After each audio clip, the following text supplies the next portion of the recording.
Welcome back to Nick Lenz's Comic Corner, Classics slash Non-Classics. This is episode number 581 and Doubleshot number 485.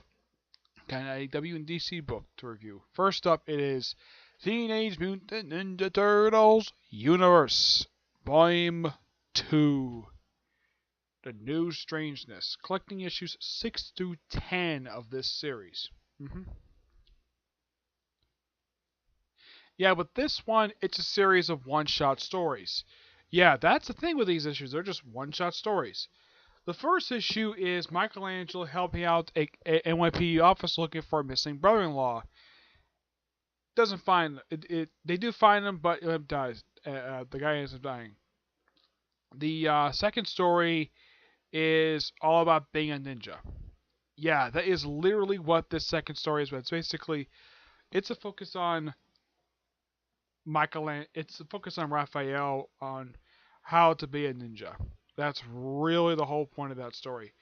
The third one, which I think is issue 8, this is a follow-up from the actual main series. Like, what happened with the Donatello Metalhead?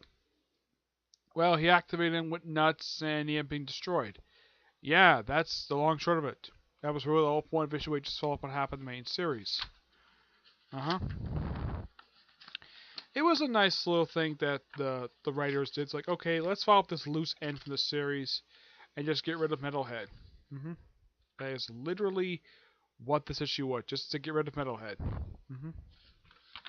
The next issue is just a story focused on Owlplex and Angel, where they stumble upon characters who would appear in this main series. Yeah, basically about Toad and his siblings.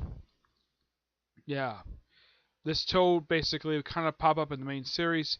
That's really the whole point of it. And I should point out though, some of the issues artwork is very bizarre. Look at this artwork; it is so bizarre. It's not terrible per se. It just looks so weird. Yeah.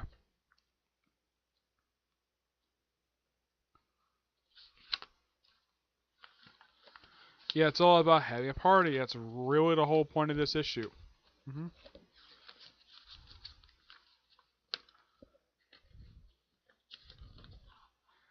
The last issue is just, well, a possible what-if story. What if Donatello and Owlplex had a child together? And it looks like this. Yep, that's a child. That's the daughter of Raphael and Owlplex. Yeah, a turtle and a fox mating that. Yeah, it's really odd. Now, the writers of these 5 stories, the first story is written by Nick Patera and John Less, who also does the script. Nick Patera does the artwork. The Who Is Ninja story, written and drawn by Bern Revel. Metalhead 2.0, written by Ryan Furr and artwork by Adam Graham. The third story, actually it's the 4th story, Toad Baron's Ball, written by Sophie Campbell and Bobby Cardinal, artwork by Pablo Tuna. The Teenage Ninja Pepperoni, written, drawn, and letterist by Sophie Campbell. Yep. Overall, the stories in here are actually pretty good. My personal favorite story in here of these 5 stories is the Metalhead one.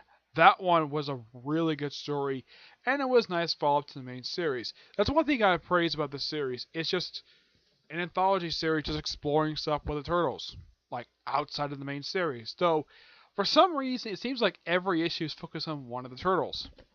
Well, all but one anyways, but yeah. A general majority of the stories in here is focused on the Turtles, even though we don't really need them to do that. I'm going to give this book a 9 out of 10. It's just a pretty good book. Nothing to write home about, but not the only reason why I get a high point because some of the artwork in these stories are a little bizarre, to say the least. No disrespect to the artist, just a little weird. Next up is Silver Age Volume 2. Yeah, kind of the same thing with the Brian Michael Bendis one. The library didn't have the first book. This one has Flash Volume 1 issues 117 to 132. Now, those are really curious to like, okay, the 60s and this is the start of the series. Why in the world does the Flash have a triple numbering? Well, there kind of is an explanation for that. You see, the series itself is. How should I put this?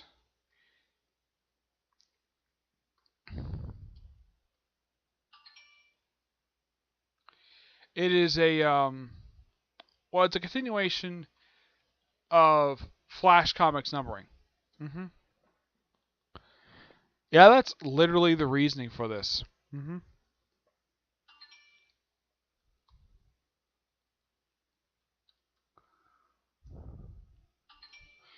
Now, this book does have the debut of a few different characters. One, of course, is Abracadabra. Yeah, he makes his first appearance in these issues. We also have the the first two team ups between Barry Allen and Jay Garrick. hmm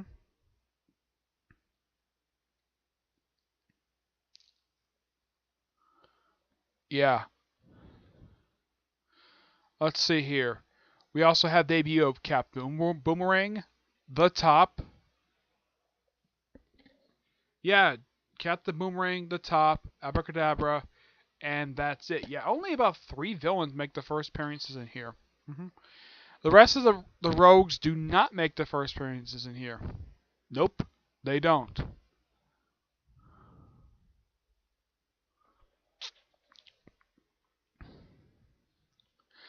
There is a few Golden Age Flash villains in here, like there's the Fiddler, the Thinker, and the Shade. Yeah, James Numbers made the character interesting.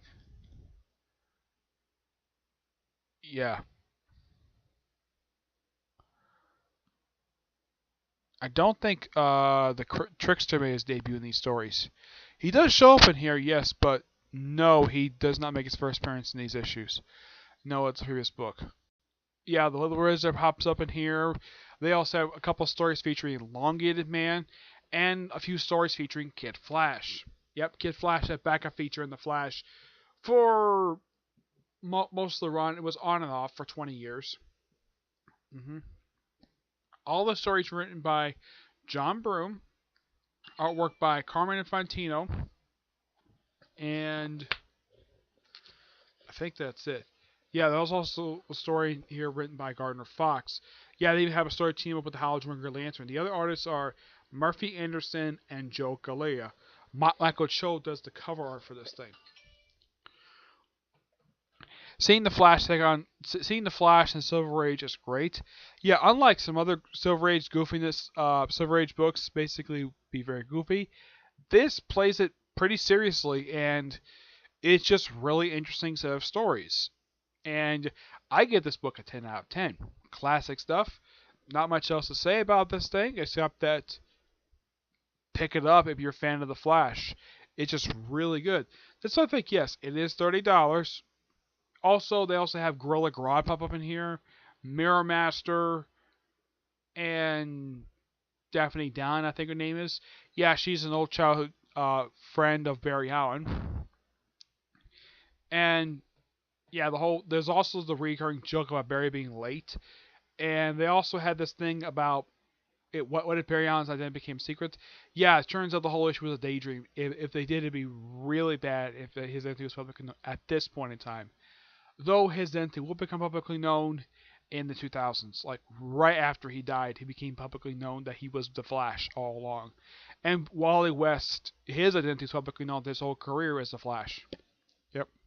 So 10 out of 10. Highly recommend if people are fans of the Flash. Now, so you're thinking, okay, if that's supposed to be Kid Flash, now that's the Flash right there. Why in the world does Kid Flash's costume look exactly like that? Well, my theory is the reason that, okay, it's Kid Flash, younger version of Flash. Later on, he does get his own costume, but it's not for a few years. And these stories came out from the period of. Let's see if I can find it here. From December 1960 to November 1962. And the series was coming every couple months. Yeah. So there was that, but great stories. I know the team of the Rogues do not come together until much later. There's a bit of confusion exactly when in the world the Rogues start up. They're actually, they're becoming a team. There's a couple different confusing stories about this one. Like, they become a group together. It was either like 150 or there was like one other book. Yeah, it was like either 150 or I think it was like 37. I think it was. Yeah, there's never been an official confirmation from DC exactly what was the first appearance of the Rogues themselves. But they did appear a lot, and they would occasionally have, team-up stories prior to becoming officially a team. Like, Captain called team up with the Trickster. Of course, Captain Boomerang would do some strange stories with his boomerang. But yeah, great stories. Alright, so that's really it for this episode. Stay tuned for the next episode. We'll talk about 2 more Flash trades. And by 2 writers who, one I have talked about in the previous episode. The other one, I haven't talked about him in a little while. Probably not since I talked about Blackest Night or whatever. But you'll find out what Flash trades they are in the next episode, okay? Until I see you there. Bye.